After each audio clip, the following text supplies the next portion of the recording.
నాకు ఈ మధ్య మనస్సులో అదో రకంగా అనిపించుకోవడం మానేయి, నువ్వు చేసుకోగలవు.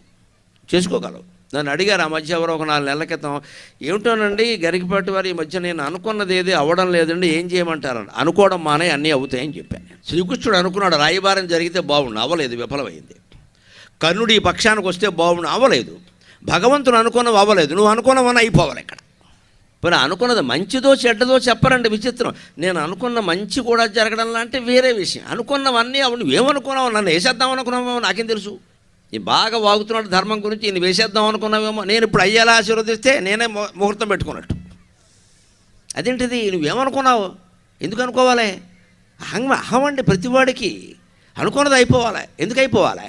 అనుకున్నది ఎవరికైంది? ఈ మహానుభావ రాముడికి అయిందా? తెల్లారితే పట్టాభిషేకం అండి, వనవాసానికి పంపించారు. సీతాదేవి హాయిగా 16 పట్టు చీరలు మంచం మీద పెట్టి ఏది కట్టుకోమంటారు, ఏది కట్టుకున్న అరచీర కట్టుకోమని చెప్పాడు.